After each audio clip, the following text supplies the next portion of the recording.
You want answers? I'm as mad as hell, and I'm not going to take this anymore. You want answers? You have offended my family. I think I'm entitled. You want answers? I want the truth! And you have offended a Shaolin temple. You can't handle the truth! Surely you can't be serious. I am serious.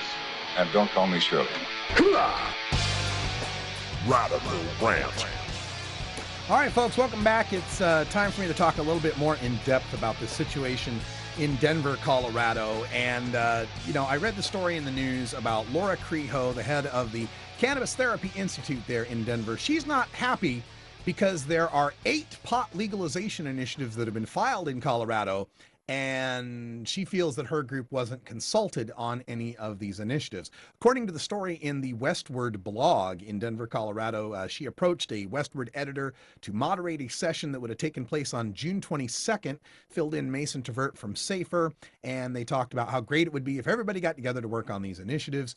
And then she says, quote, "It was very much a surprise that they would file the initiatives without showing them to anyone in the state, especially considering that there's really no hurry. It's a year and a half before the 2012 election, and we're on the verge of having this statewide community policy debate where we were going to get together and talk about what everyone wanted to see," end quote, in the final measure. And then she complained that the government gives 30 days for public input, but the groups here that put together these 8 initiatives didn't. Well, according to Brian Vincente here from Sensible, Colorado, he says he has reached out to local outfits repeatedly over the 7 months or so that he's been putting together the initiatives. 7 months they've been putting these together. Moreover, he sent Creho an early draft of the document. It's currently posted on her website. "We've been very public about this," says Vicente, "and have gone to great lengths to solicit community input from in-state and out-of-state to craft the strongest language possible," he stresses. As for the June 22nd event, he says, quote, "Laura got in touch with me about a week ago, and I told her that while I couldn't attend, I'm sure someone from our organization would be happy to take part. And after filing the initiatives, quote, I've reached out to Laura to have conference calls, but she hasn't returned any of my emails," end quote.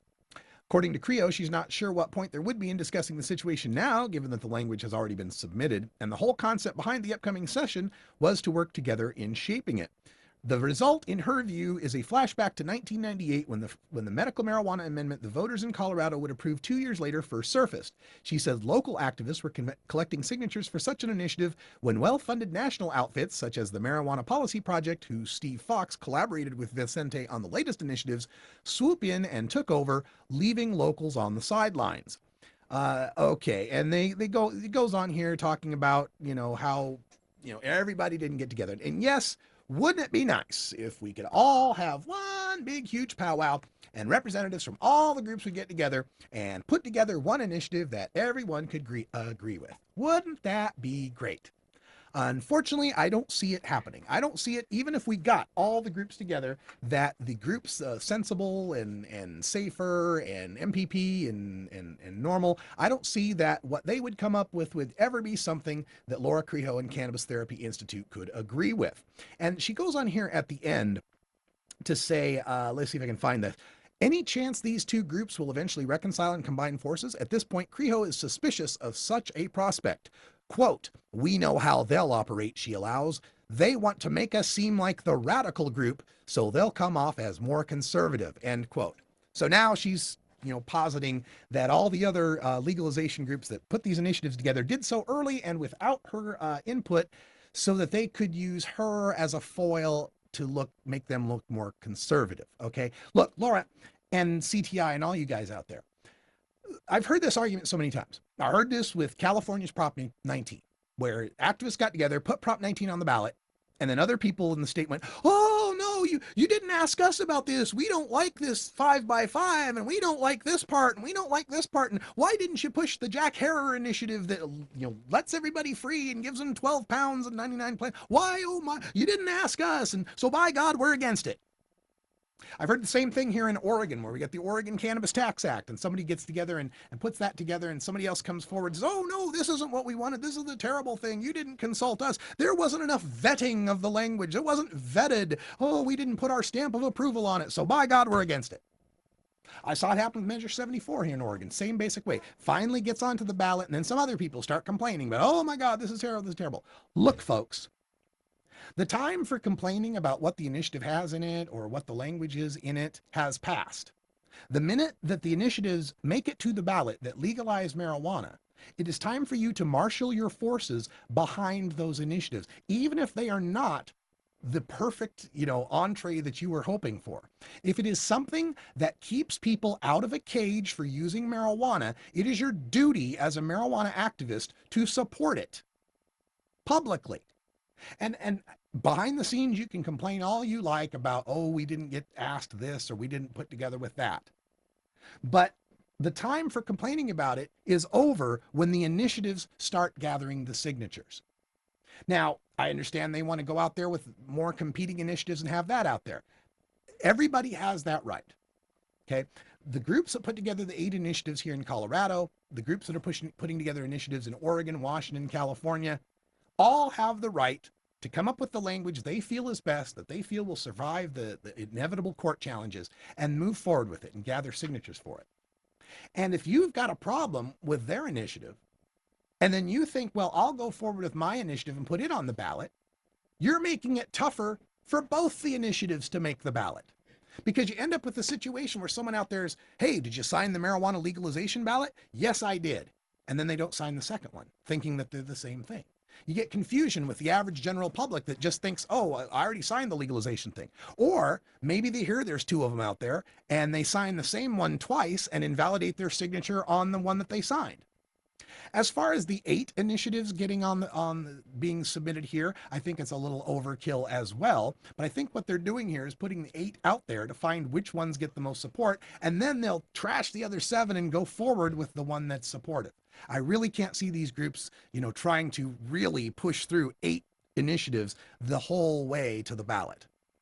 But maybe they felt they were forced to do this, to put these different versions on here, because there are so many groups that are concerned about what's going on in the state of Colorado. Maybe if we put 8 of them out there, we can find who the most people that like one of those particular versions, and we'll go forward with that. Yeah, it would be nice if we could all get together and have one organization or one big meeting where everybody could decide. But you've got to make a decision here, right? You've got to decide who you want to work with, and you got to decide at what point does bringing more people into the process detract from the process. Already, we're talking about groups that have brought together people from Marijuana Policy Project, NORML, SAFER, Sensible Colorado, all these groups, National Cannabis Industries Association. That's a lot of input on an initiative, folks. That's a lot of groups and a lot of people inputting on these initiatives. And furthermore, these have been brought up in emails and through various lists that people are on. There's been plenty of input. There becomes a point where too much input becomes paralysis. In project management, we call it analysis paralysis. You're spending so much time trying to craft the language that you never get around to putting anything on the ballot. Okay, so it's important that we get things on the ballot, and once they're on the ballot, that we marshal our forces and not form circular firing squads and divide and conquer amongst ourselves. Our opponents are already doing enough of that for us. They're already shooting at us, and they're already trying to divide and conquer us enough. When initiatives get to the signature phase, it's time to circle the wagons and support them. Now, Prop 19, for example, in California, was not my favorite initiative. There was parts of it I did not like. I did not like the criminalizing 18 to 21-year-olds. I thought a 5x5 was maybe a little small. We could have made that a little bigger. But once it hits the ballot and people are getting the signatures, I do everything I can to convince and make people understand that what it proposes is better than what we have now. And every one of those bills, every one of those initiatives in Colorado, all 8 of them, are better than what we have now. Now, Creho here going on, and remember, this point I wanted to make about who you're going to work with as well. Let's remember that Laura Creho and the Cannabis Therapy Institute are the ones behind that story I did where the lawmaker ripped up the friendly amendment because the Cannabis Therapy Institute's people were becoming belligerent with the lawmaker and shouting secret police in the hallways. Right? And were accused of spitting, although nobody's managed to prove whether that was true or not. So you kind of have to decide, well, gee, if we want to go forward with our initiative, and we want to go forward with talking with these legislators and these people in power, We want to make sure that they trust and respect us.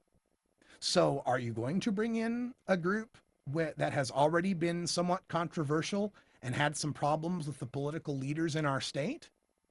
I mean, Laura, think about it for a little bit. Maybe there's a reason why these people put together these initiatives and didn't solicit your opinion.